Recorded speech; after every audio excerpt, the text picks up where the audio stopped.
Bismillahirrahmanirrahim.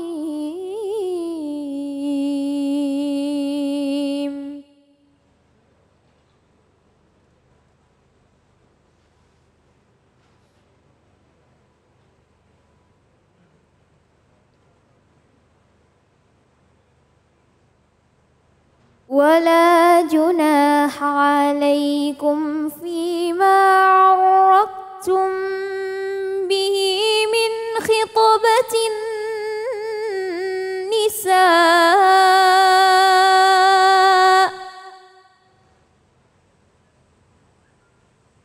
أو أكننتم في أنفسكم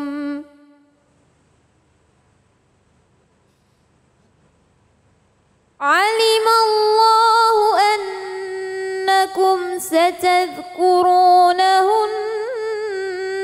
ولكن لا تواعدوهن سرا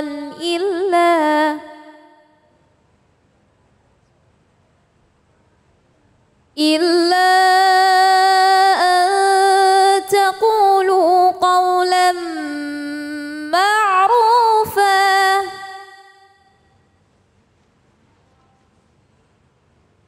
ولا تعزموا عقدة النكاح حتى يبلغ الكتاب أجله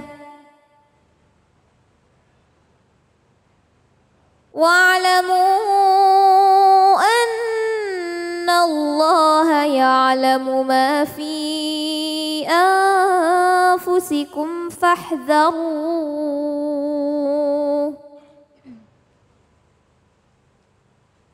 واعلموا أن الله غفور حليم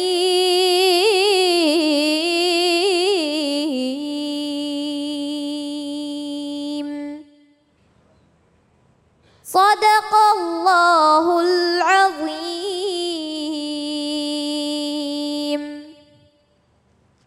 Sadaqallahul Azim. Tadi Ustazah Khaila sudah membacakan Surah Al-Baqarah ayat 235.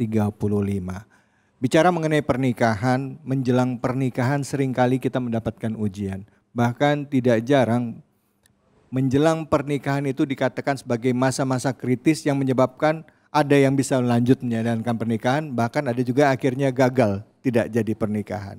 Nah, banyak permasalahan dari mulai perbedaan kultur, perbedaan suku, perbedaan latar belakang, dan ada juga ya yang memaksakan sebuah pernikahan karena perbedaan agama. Bagaimana Islam menyikapi ini? Untuk itu hadir bersama kita guru kita, Ketua MUI Bidang Fatwa, Profesor Dr.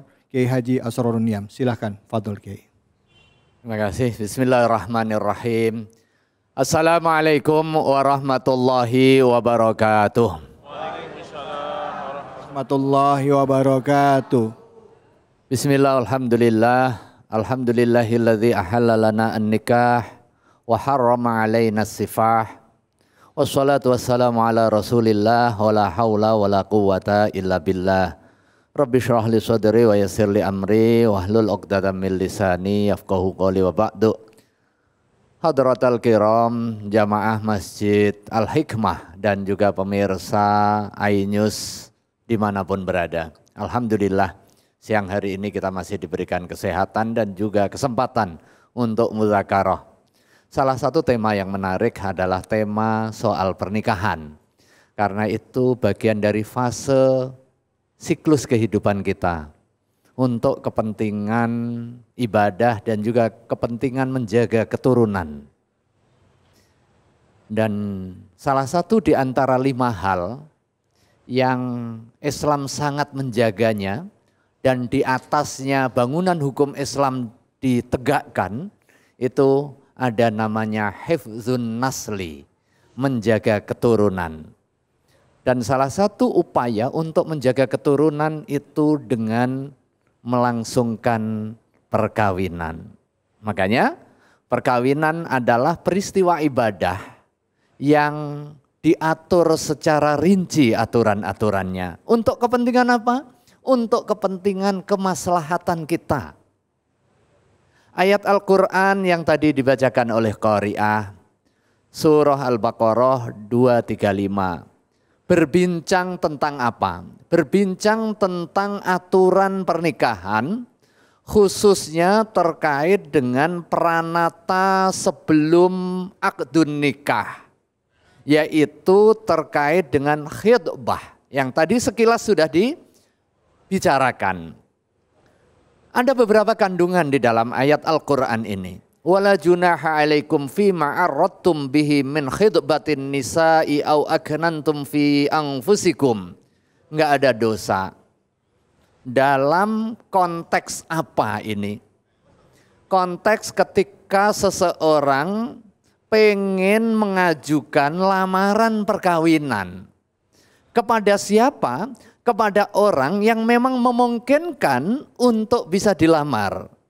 Kalau ngelamar istri orang nggak boleh, dosa. Sekalipun dengan isyarat-isyarat, tidak boleh. Tetapi kalau ada perempuan sudah menikah dan suaminya meninggal atau sudah cerai, dia di dalam masa iddah. Masa iddah itu apa? Masa menunggu.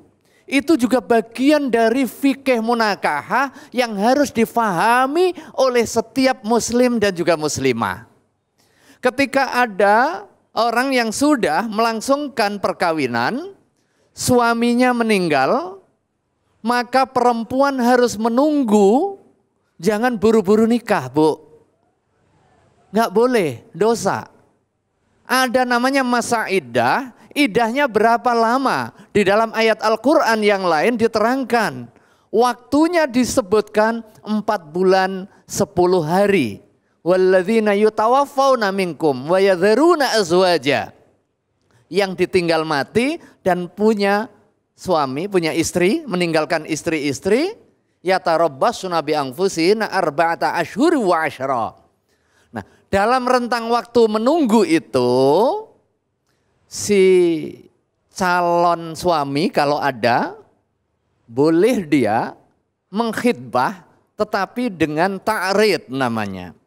Dengan menyindir-nyindir. Nah, menyindir. Ini ibu ini keibuan sekali. Nah, misalnya begitu ini, udah mulai ini. Boleh nggak itu? Boleh. Tetapi khidbah itu tidak kemudian menghalalkan sebagaimana hubungan pasca akdun nikah.